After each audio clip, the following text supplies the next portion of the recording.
안녕하세요, 시윤TV입니다. 일본 하기비스 태풍의 영향으로 후쿠시마현 인근의 방사능 폐기물들이 유실되어 아직 찾지 못하고 있습니다. 사실 찾는다 해도 강과 바다로 흘러들어가면서 자루가 찢겨지고 내용물인 오염된 흙이나 나뭇가지들이 흩어져서 육안으로 구분하기도 어려운 상황입니다. 우리가 무엇보다도 주목해야 할 부분은 NHK에서 전날 보도했던 73개의 제방이 터졌다는 것입니다. 제방이 터졌다는 것은 무엇을 의미할까요?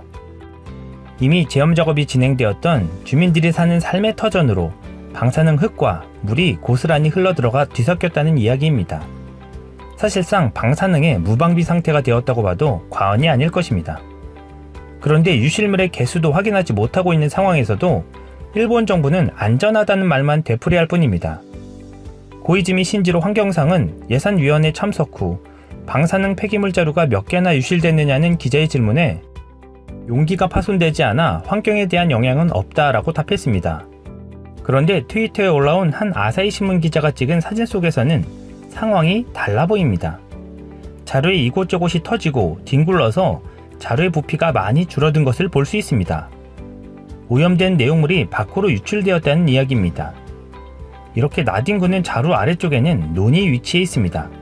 이곳의 먹거리는 불보듯 뻔해 보입니다. 이 자루 하나의 무게는 수백 킬로그램에서 많게는 1.3톤까지 된다고 합니다. 마스코브 하지메 원자력 자료 연구실 사무국장의 말에 따르면 이 폐기물 자루에서 수백 베크렐에서 8,000 베크렐 이상의 방사능이 검출된다고 말했습니다. 그리고 100 베크렐 이상이 되면 환경에 악영향을 준다고 말했습니다. 그렇다면 이 오염된 자루 속의 폐기물들이 우리에게 미치는 영향은 얼마나 될까요? 생각보다 상당히 심각하다는 것이 전문가들의 공통된 의견입니다. 세계적인 의사 출신 방사능 전문가인 칼 데콧 박사는 일본의 태풍이 들이닥치기 전부터 도쿄올림픽의 위험성을 강조해왔습니다. 후쿠시마 아주마 경기장 근처에 사는 사람들의 방사선 노출은 도쿄보다 20.7배 높고 성화봉송 경로는 60.6배나 높은 방사선 노출 수준이다라고 지적했습니다. 그러면서 미국 매사추세츠주에 위치한 우스터 공과대학교의 마르코 카토픈과 아니 건드선 교수가 조사한 자료에 따르면 후쿠시마 올림픽 야구장에서 채취한 흙은 미국의 흙보다 방사선 수치가 3,000배나 높게 나타났다고 밝혔습니다. 이정윤 원자력안전과 미래대표는 한 언론에 출연해 세슘이나 스트론튬 같은 방사능 물질들은 반감기가 30년 정도 되기 때문에 소량이라도 없어지지 않는다라고 발언했습니다. 또한 이렇게 오염된 환경에 노출된 물고기나 이곳에서 재배된 식물들을 우리가 인체로 섭취했을 경우 방사능 위험은 극에 달할 것으로 경고했습니다. 아베 총리가 도쿄올림픽을 유치하면서 방사능이 잘 통제되고 있다고 했지만 막상 이번 태풍으로 일본 정부의 방사능 폐기물 자루들에 대한 관리가 전혀 안 되고 있음을 보여주었습니다. 사실 이러한 유실 사고가 일어난 것은 다분히 고의성이 있어 보인다는 지적이 나오고 있습니다. 먼저 폐기물 자루를 보관했다는 곳을 보면 산속의 민가 주변이나 강 주변의 낮은 지대에 보관해오고 있었다는 것을 알 수 있습니다.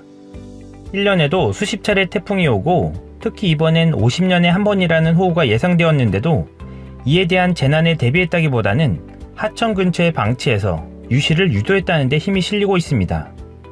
환경성에서는 이 자루들을 방수 시트로 덮어두어 빗물 유입이나 유출을 막고 있다고 했지만 정작 폭우나 강풍에 대한 대비는 전혀 시행하지 않았다고 아사히 신문은 전했습니다. 보시면 강이 지나는 길을 따라 폐기물 자루들이 많이 쌓여 있음을 알 수 있습니다. 이번같이 호우가 내린다면 떠내려가지 않는 것이 더 이상하겠죠. 이 강을 따라 떠내려간 자루들의 내용물들은 결국 태평양으로 이동하는 것을 알 수 있습니다. 강 하류 부분에도 큰 제염토 단지를 만들어 놨습니다. 이러고도 방사능 물질들이 안전하게 관리되고 있다고 말할 수 있을까요? 이렇게 눈 가리고 앙원격으로 대처해도 문제가 없는 것일까요? 내년에 있을 도쿄올림픽에 전 세계인들의 건강 문제를 누구도 장담할 수 없는 상황 속에 시급한 대책이 필요해 보입니다. 이상 시윤TV였습니다.